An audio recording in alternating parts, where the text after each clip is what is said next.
The last quiet morning. Before the horns of war were ever sounded, before steel learned the language of blood, there was a morning in Middle-earth so gentle that even time itself seemed unwilling to move. Mist drifted low through the silver valleys, clinging to stone and leaf like a half-remembered dream.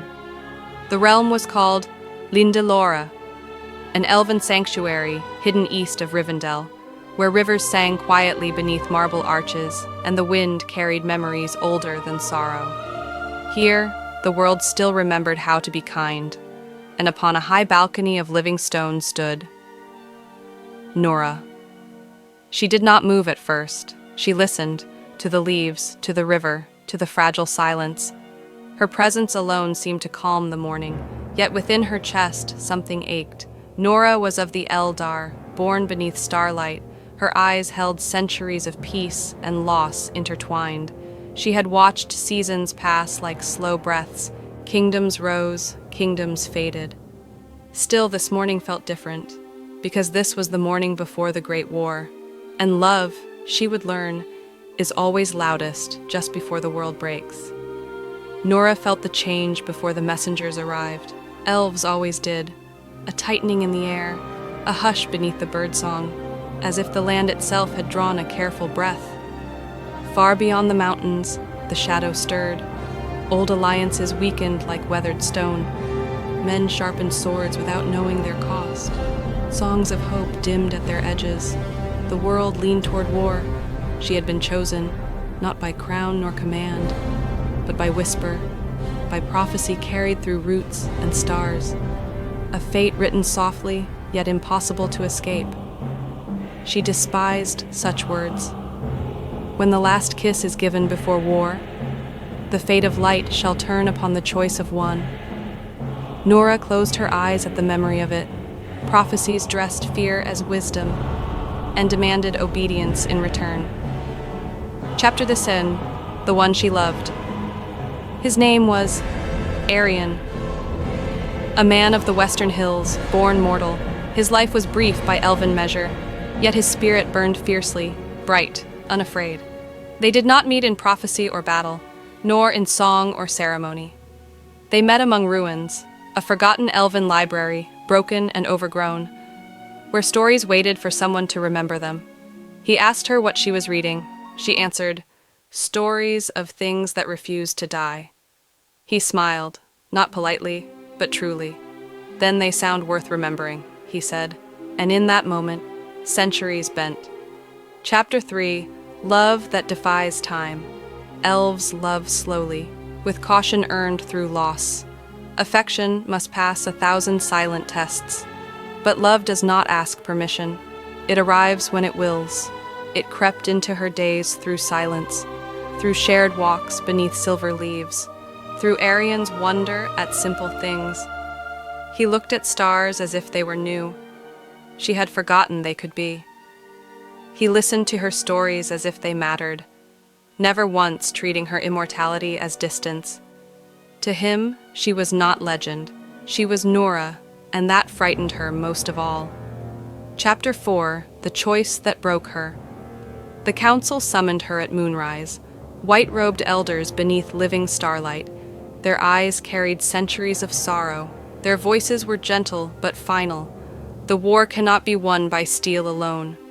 The light must be sealed, they said. She already knew what that meant. The veil required a vessel, a soul bound into protection, a living sacrifice. She would not die, nor would she truly live. She would become memory, woven into the world, and Arion, he would never see her again. Chapter 5. The Night Before Departure. Noorah did not tell Arion at first. Some truths feel heavier when spoken aloud. She watched him that night as he slept, his breathing slow, unguarded, mortal. Every rise of his chest felt painfully temporary. She traced the edge of his hand without touching. Elves remember through centuries. Humans remember through moments. She feared memory would not be enough, yet it was all she would leave him. When dawn neared, she finally spoke. Her voice was calm, too calm. "Tomorrow," she said, "the world will change." He reached for her instinctively. Then we face it together. The words struck deeper than any blade, because she knew this was the one battle he could never fight beside her, and still she smiled. Chapter 6. A Kiss Before the Great War. Morning arrived without mercy. Horns echoed across valleys and stone. Armor caught the light of a rising sun. Banners lifted like prayers in the wind. The earth itself seemed to brace. Noorah and Arion stood at the edge of the encampment.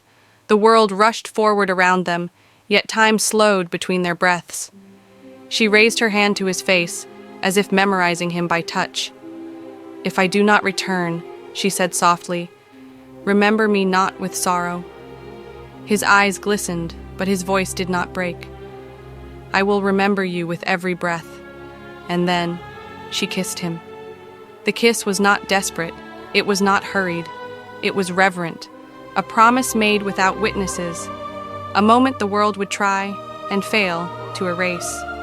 If this love feels real to you, subscribe for more tales of destiny and devotion from Middle-earth. Chapter 7. The Battle of Breaking Light. Steel met steel. Fire fell from shattered skies. The ground shook beneath grief and courage alike. Cries rose where songs once lived. The Great War had begun. Noorah moved through the storm untouched. Arrows bent away from her path. Shadows recoiled as she passed. At the heart of the battlefield stood the Veilstone, ancient, waiting. She placed her hands upon the stone. It was cold with centuries of fear. She closed her eyes, and she sang, not in words, but in memory. She sang of forests unburned, of laughter beside rivers, of love that dared to exist briefly. The veil responded. Light surged. Chapter 8. The moment of sacrifice. The shadow screamed as the veil sealed. Darkness recoiled like a wounded beast. Victory rippled outward. But Noorah felt herself unravel. Not pain, release. Her form grew translucent. Her breath became wind. Her thoughts stretched into eternity. And in that final heartbeat, she looked back. Arion was running toward her. His voice was lost to the roar of magic. Their eyes met one last time. She smiled. This is enough, she thought, and then she was gone. Chapter 9. After the silence, the war ended. Songs were sung. Names were carved into stone. Light endured. But Arion did not celebrate. Years passed. Time claimed him gently. Silver touched his hair, yet some nights the air felt warm beside him. In forests where leaves whispered softly, he felt her. In dawns that followed long nights, he felt her. Love, he learned, does not vanish. Chapter 8. Love that never left. Elves say the veil still glows, not from magic alone, but from remembrance, from every heart that chooses love despite its cost. They say Noorah is not gone. She is woven into sunrise after darkness, into courage before fear, into every kiss given before sacrifice, because some loves do not end.